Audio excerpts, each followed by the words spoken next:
Hello students, class 12th NCERT का chapter number 1 चल रहा था, रिलेशन एंड फंक्शंस। एक्सरसाइज 1.3 देखते हैं। इंट्रोडक्शन देखते हैं पहले इसका। सबसे पहली बात इसमें जानने की क्या है, कंपोजिशन एंड इन्वर्टिबल फंक्शंस, यही आएंगे इसमें। ठीक है, तो कंपोजिशन जैसे कि नाम से ही पता चल रहा है, कंपोजिशन मतलब कंपोज करना, मीन्स ऐड करना। ठीक है, तो कंपोजिशन क्या होता है, combination of two function to form single function. ठीक है, जहाँ पे टू फंक्शंस को क्या किया जाता है, कंबाइन किया जाता है और क्या बन जाता है, एक सिंगल फंक्शन बन जाता है। ओके, लाइक जैसे ये है, देखो a to b, b to c, तो इनको अगर ऐड करेंगे तो ये क्या हो जाएगा, हमारा a टू c जाएगा। ओके, जैसे हमारा एनसीईआरटी में कैसे दे रखा है, एनसीईआरटी में ये दे रखा है a टू b। ठीक है, a to b, b to c, और फिर डायरेक्ट क्या हो जाएगा हमारा a टू c, ये हमारा दे रखा है। ओके, कॉम्बिनेशन मीन्स फंक्शन, जैसे हम क्या करते थे, जैसे दो सेट थे, ठीक है, तो a टू b जा रहे थे। ओके, अब इसको हटा दो, ये दो सेट है b एंड c, तो b टू c जा रहे हैं। ठीक है, तो कॉम्बिनेशन क्या हो जाएगा, कंपोजिशन क्या होगा इनका, a टू c जाना डायरेक्ट। ओके, तो a टू c जाने के लिए हमें कोई ना कोई रास्ता तो अपनाना पड़ेगा ना, तो कैसे जाएंगे हम, पहले हम a टू b जाएंगे, फिर b टू c जाएंगे। ओके, ये हमारा है कंपोजिशन। ओके, जैसे देखो यहाँ पे ये हमारा क्या था, fx प्लस gx। ठीक है, दोनों को जब हम ऐड करेंगे, कंबाइन करेंगे, तो fx प्लस gx क्या होगा, हमारा क्या दिया हुआ है इसमें, मेन यही है fog और gof। इसका मतलब क्या होता है, पहले तो ये जानते हैं। ठीक है, fx और gx दो हैं, उनका कॉम्बिनेशन कैसे होगा, एक होता है fog और एक होता है gof। मतलब समझते हैं अभी इसका क्या होता है। ओके, देखो fog का मतलब पता है क्या होता है, ये जो बाद में दिया हुआ है ना, ये वाला, ठीक है, इसको पुट करना होता है इसमें। देखो, put g function in f के अंदर इसकी वैल्यू रखनी होती है हमें। ठीक है, g की। ओके, और इसमें क्या हो जाएगा, या इसको ऐसे लिख सकते हैं f ऑफ gx। ये क्या है हमारा, f ऑफ gx है। जैसे इसको देखो gof, इसका मतलब क्या हुआ कि f की वैल्यू पुट करनी है किसके अंदर, g के अंदर। जैसे पुट f फंक्शन इन, ये जो फंक्शन है ये किसके अंदर रखना है, g के अंदर। ठीक है, इसको मैं क्या लिख सकती हूँ, g ऑफ fx, क्या लिख सकती हूँ, g ऑफ fx। ठीक है, ध्यान रहेगा, बस यही दो चीजें समझने की इसमें। fog का मतलब क्या होता है, f के अंदर हमें क्या रखना है, gx जो फंक्शन है वो रखना है, और g के अंदर यहाँ पे हमें क्या रखना है, f फंक्शन रखना है। ओके, fx रखना है, सिर्फ यही चीजें ध्यान रखनी है। इसका मतलब क्या है कि इसको इसके अंदर पुट करना है और इसको इसके अंदर क्या करना है, पुट करना है। ठीक है, देखो कैसे, एग्जाम्पल से समझते हैं। एग्जाम्पल देखो, एग्जाम्पल में क्या है, जैसे fx हमारा क्या है, x स्क्वायर है। ठीक है, और gx हमारा दे रखा है 3x। ठीक है, तो कैसे करेंगे, fog अगर हमें निकालना है तो कैसे निकालेंगे, fog, इसका मतलब मैंने क्या बताया, f ऑफ gx। ठीक है, अब देखो f ऑफ gx, gx की वैल्यू क्या है, 3x। ठीक है, क्या है, 3x है। अब देखो यहाँ पे है f 3x, f of 3x। Okay, और x की वैल्यू यहाँ पे क्या है, ये हमारा देखो fx क्या था, x स्क्वायर था ना, तो fx ये हमारा क्या है, इसको हम x लेते हैं। ओके, तो x की जगह हमारा क्या आया है, 3x आया है, तो इसको हम क्या लेंगे, तो हम क्या रखेंगे, f3x है ना, तो यहाँ पे ये fx, यहाँ पे fx से इसको क्या करेंगे, देखो fx क्या है हमारा, x स्क्वायर है, तो इसका क्या हो जाएगा अब, स्क्वायर मीन्स 3x का स्क्वायर।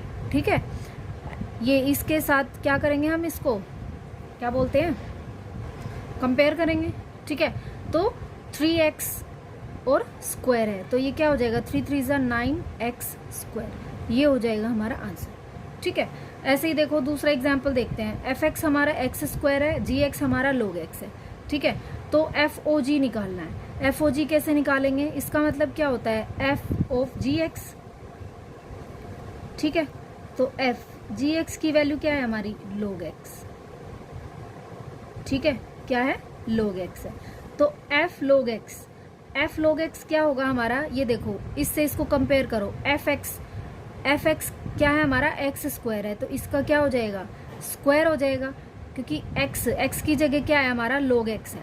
इसको देखो x की जगह क्या है log x, तो क्या हो जाएगा log x का होल स्क्वायर। ठीक है, ये हो जाएगा हमारा। समझ में आ रहा है।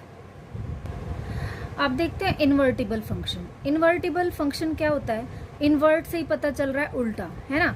जैसे फंक्शन है कोई a to b, ओके, जिसमें ये हमारा क्या होता है डोमेन होता है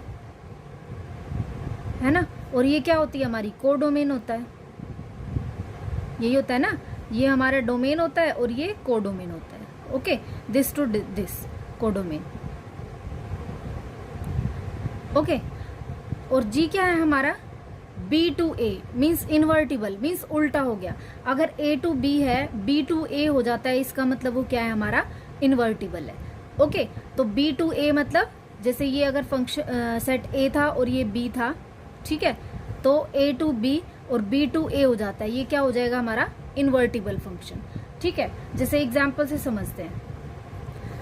एग्जाम्पल देखो, जैसे हमारा क्या दे रखा है FOG है, FOG हमें B दे रखा है और GOF हमारा क्या हो जाए A। ठीक है, FOG अगर B था, ठीक है, और GOF मतलब इसका उल्टा क्या हो जाए A हो जाए। जैसे एक और एग्जाम्पल देखते हैं। ठीक है, एक और एग्जाम्पल ले लेते हैं।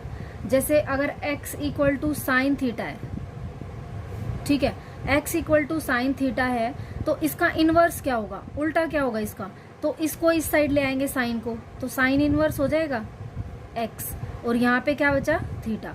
अब देखो यहाँ पे तो हमें निकालनी थी x की वैल्यू, ठीक है, पुट क्या करते हम थीटा की वैल्यू कुछ भी पुट करते और x की वैल्यू हमारी निकलती। पुट क्या करना था हमें थीटा, तो इसके अंदर तो जो है x, इसके अंदर x जो है वो क्या हो जाएगी हमारी कोडोमेन।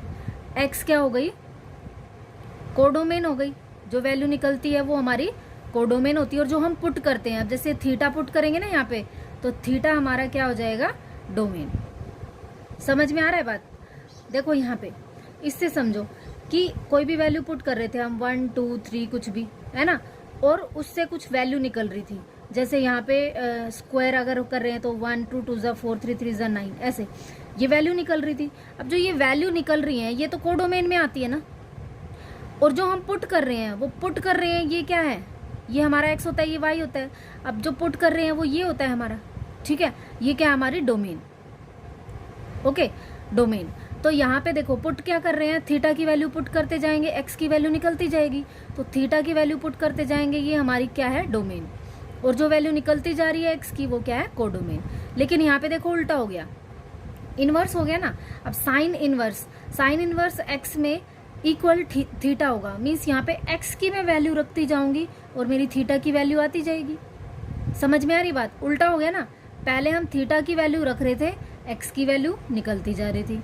अब हम x की वैल्यू रखेंगे, ठीक है, अब हम x की वैल्यू रखेंगे तो ये x अब यहाँ पे क्या हो गया डोमेन हो गया, और थीटा जो है वो क्या हो गया हमारा कोडोमेन।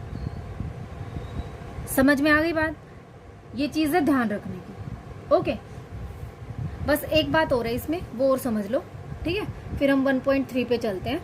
देखो क्या है इसमें, एक पॉइंट ध्यान रखना है हमें। If any function is bijective, bijective मतलब 1 1 ऑन टू दोनों हो। इफ एनी फंक्शन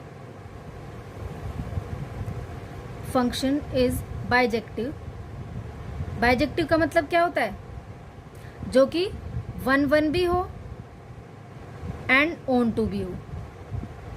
ओके, तो क्या होगा, so it is invertible function, तो वो इन्वर्टिबल फंक्शन होगा। ओके, इन्वर्टिबल फंक्शन कब पॉसिबल है? जब हमें पता हो कि वो 1 1 और ऑन टू है। अगर 1 1 ऑन टू कुछ भी नहीं है, इनमें से बाइजेक्टिव नहीं है, इसका मतलब वो इन्वर्टिबल भी नहीं है। इस बात का ध्यान रखना। ओके।